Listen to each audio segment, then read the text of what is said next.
Betrayed by her only son and forced out of the $1.8 million family home, where she had spent 30 years raising her family, 68-year-old Hana stood holding 3 suitcases, watching her son hand the house over to real estate developers. Cast away to a rotting, abandoned forest cabin in the woods that her son mockingly called a cheap, tax auction ruin, Hana believed her life was effectively over. Crushed and alone, she was driven into the dark woods to take shelter. But hidden beneath the floorboards of the rotting storage room, she uncovered a sealed, concrete subterranean vault, holding a secret her late husband had built decades ago and revealing the devastating, unbelievable truth behind why her son had really forced her away. At 68, Hana Whitmore stood in the kitchen she had cooked in for 30 years, a suitcase in one hand and her house keys in the other, waiting for her only son to say something. Anything. Julian did not turn around. She set the keys on the granite island herself. He called it downsizing. The papers called it asset reallocation. Hana called it what it was, quietly, only to herself.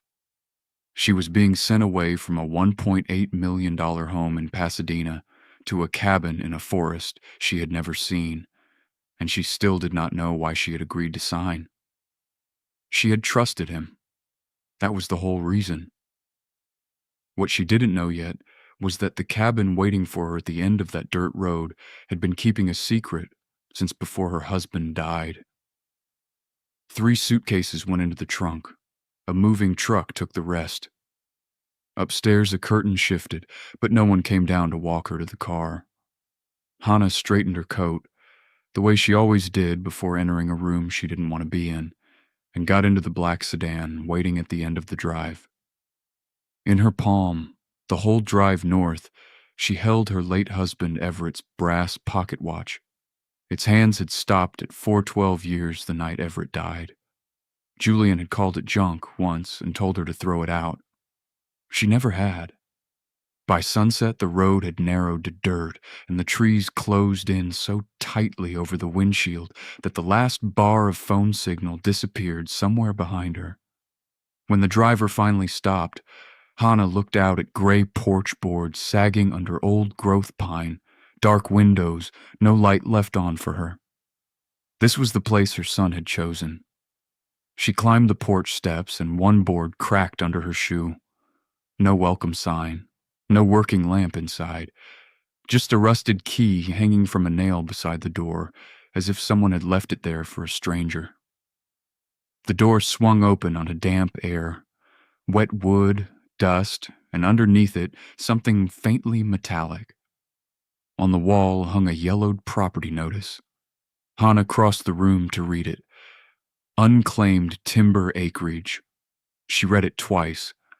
Then she saw it, a fresh black line under the county seal, circling one sentence, ink too new for a cabin this abandoned. Someone had been here recently. Someone had wanted her to find this exact line. She reached toward it. A floorboard creaked somewhere behind her, deep in the cabin. Hana turned. The hallway was empty. But on the dust-covered floor, leading toward the back of the house, were 3 clean footprints that had not been there when she walked in. Hana kept her flashlight pointed at those tracks, her heart hammering against her ribs. She followed them carefully to the back porch door, where she found a piece of torn wrapping paper from a hardware store. Someone had dropped off supplies earlier. Whoever it was had entered long enough to leave the key on the nail. Even so, Hana didn't sleep. She sat on an overturned bucket beside a dead fireplace, a bowl of cold soup going untouched in her hands, listening to the cabin settle around her like it was deciding whether to accept her. Every few minutes she checked her phone. No message, no missed call. Julian had sent her into the woods and let the silence do the rest of the talking. By 6 the next morning, she stopped waiting for it to ring. She tied back her gray hair, rolled up her sleeves, and walked the cabin the way she used to walk a hospital ward, checking what hurt and where and how bad. Roof first, Chimney next, water lines after that. She pulled moldy drywall off one wall, cleared brush off the porch, and worked a rusted hand pump behind the shed until brown water sputtered out, then ran clear. Near noon, a pickup truck pulled up the drive. A hardware store owner named Caleb Monroe climbed out with a box of nails under one arm. He looked at the porch, then at her. "You planning to fix all that yourself?" Hana just nodded. Caleb set the box down at her feet. "Then take these. Left some supplies on the back porch yesterday, too." She reached for her wallet. "Pay me when the place stops fighting you," he said, and got back in his truck. It was the first time since Pasadena that Hana almost smiled. That afternoon, prying up rotten flooring in the rear storage room, she found a strip of newer wood underneath, different grain, newer nails, laid by someone who knew what they were doing. She pried up one board and found a square of poured concrete beneath it, and running across the center, not a crack, but a seam. Deliberate. Sealed. She knelt to brush the dirt away, and her husband's pocket watch slipped out of her coat and hit the floor. The brass case sprang open. She'd carried that watch for 22 years and never once noticed what was stamped inside the lid, beneath the photograph, a small circle, crossed by 3 short lines. She looked from the watch to the concrete. The same symbol was stamped into the seam. And beneath it, half hidden under grime, 4 numbers stared back at her. Beneath the photograph, she noticed something else. Words so small she had to tilt the watch towards the window. "If Hana finds this..." The rest disappeared beneath the photograph. Hana kept her hand hovering over the concrete seam, afraid that opening it would turn the last 24 hours into something she couldn't take back. Then she remembered the line etched inside the watch case, words she'd read 100 times without understanding them. If Hana ever finds this, she must decide for herself whom she trusts. She looked at the dark window. Her son had taken her home. Her husband had left her this. Both men had made choices for her without once explaining why, and that was the wound underneath all of it. The one she'd carried since long before either of them. That trusting someone always seemed to mean handing over control. This time she chose to look anyway. She wedged Caleb's pry bar under the steel hatch and lifted it. Cold air rose from a narrow stairway disappearing into the dark. She switched on her flashlight and went down 1 step at a time. At the bottom was a small concrete room, clean and dry despite the ruin above it.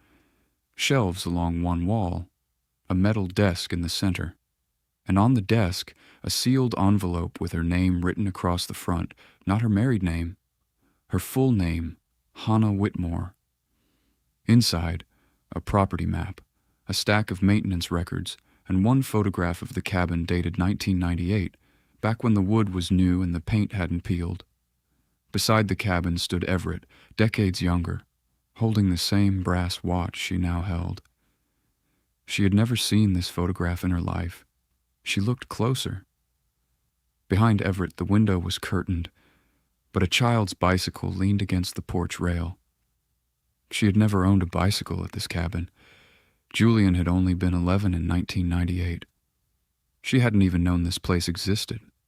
So why did it look like it was already waiting for her family? The maintenance records answered a smaller question and opened a bigger one. Someone had inspected this room every single year since. Some entries carried initials. Others just said, "Ready." The most recent inspection was 6 months old. Someone had kept this place alive long after Everett died. Then she found the page in Julian's handwriting, dated 3 years before he forced her out of Pasadena. Her fingers tightened on the paper. Julian had known about this cabin, had signed for it, years before he ever called it a cheap tax auction property and packed her off to it like an afterthought. Why lie about something he'd been maintaining for years? Under the map, a second envelope, thinner than the first. Inside, one sentence in Everett's handwriting.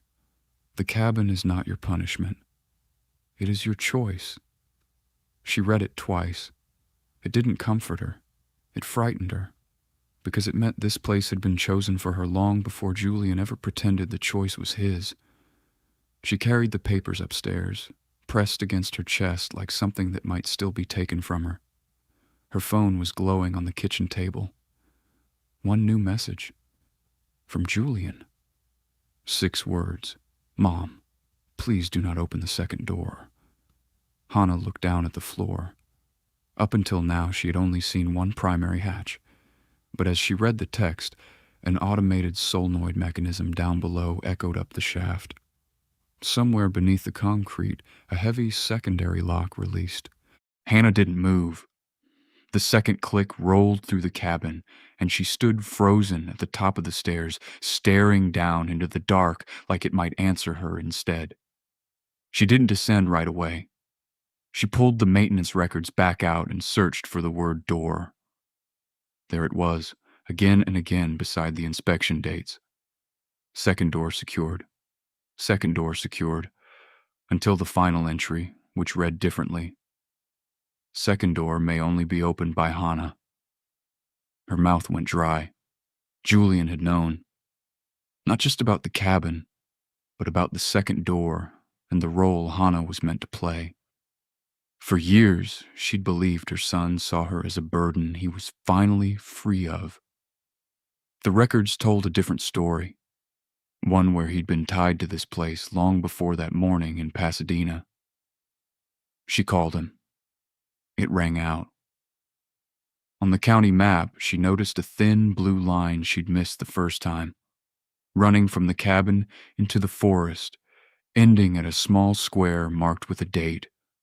She followed it outside. Behind the cabin, under a fallen cedar, she found a concrete marker carved with the same 3-line symbol. Beneath it, a sentence. "This place belongs to the person who chooses truth over comfort." She had a choice now, and she knew it. Seal the hatch, go back to the life Julian had built for her without her permission, or open the second door and finally learn what her husband had spent decades preparing her for. She turned back toward the cabin, and a car was already coming up the drive. A woman named Elise Warren stepped out with a county folder under one arm. She didn't try the door, didn't call out. She just waited on the porch, patient in a way that told Hana she'd done this before. Hana recognized the name. Elise Warren had signed several of the maintenance records, and now she was standing on Hana's porch. Hana recognized her immediately, the woman standing beside Everett in the 1998 photograph, 28 years older now and tired around the eyes. The folder held one record, Julian's signature, 6 months old, and beneath it, a note in Everett's handwriting, written years before he died. "If my son ever sends Hana here, do not stop her." Hana's hand started shaking. Julian hadn't stumbled onto this cabin after evicting her. He had known exactly where he was sending her and why, long before he ever said a word about downsizing. Elise had spent years keeping the cabin's secrets. Now, apparently, her job was simply to make sure Hana had the choice Everett had intended for her. Hana looked at the hatch differently now. It wasn't something she'd stumbled into. It was something someone had been waiting years for her to finally reach. She put her hand on the second latch. Her phone buzzed once more. Julian again. This time the message left nothing to guess at. "Mom, if you open it, you will finally understand why I let you hate me." Hana's fingers stopped on the latch. Everything she'd wanted to know was on the other side of it, but she was starting to understand it might cost her the one relationship she had left to lose. Hana turned the latch. The second door opened onto a small room.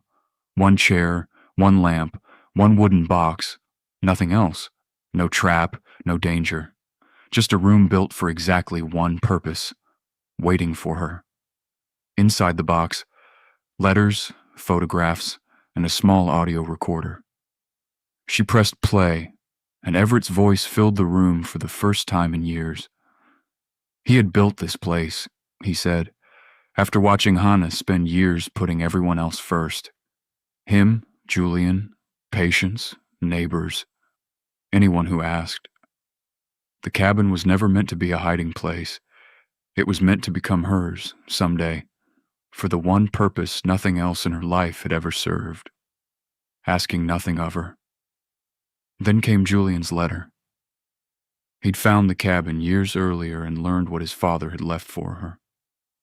He wanted to tell her immediately, but he knew her. Julian knew exactly what Hana would do if she learned the truth. She would sell the house, empty her accounts, call every creditor, and use whatever remained of her life to rescue him. Because that was what Hana had always done.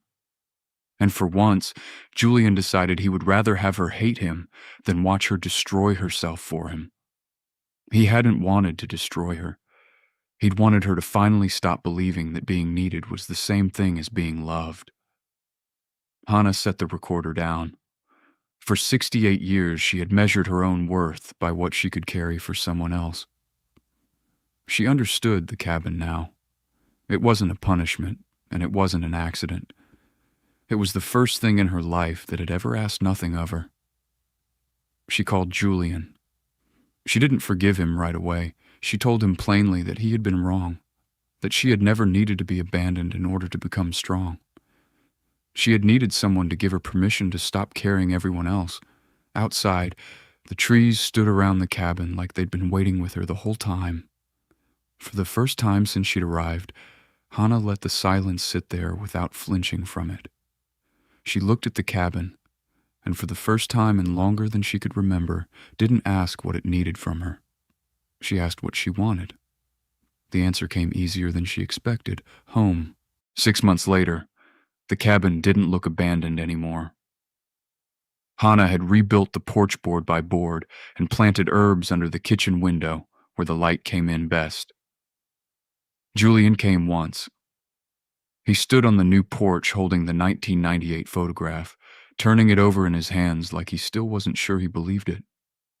She took it from him gently and held it up beside the cabin behind them, same walls, same trees, 28 years apart. The cabin was never about what it was worth. It was the one place that had ever let her choose her own life instead of everyone else's. She watched him drive away down the same dirt road that had once felt like an ending, and went back to the porch. Julian still had work to do before Hana could trust him again, but that was okay. For the first time, Hana wasn't afraid of letting someone else carry the weight of their own mistakes. She didn't try to fix anything else that evening. The forest stayed quiet around her, and for once, that was enough. Some things aren't meant to be repaired. They're meant to be remembered. The woman who had arrived here with 3 suitcases had believed she was being discarded. She found out she'd been given a place to belong instead. If this story moved you, subscribe and turn on notifications for the next one. Share your thoughts below. Someone watching today might need this reminder. Sometimes starting over isn't losing your home. Sometimes it's finally finding one.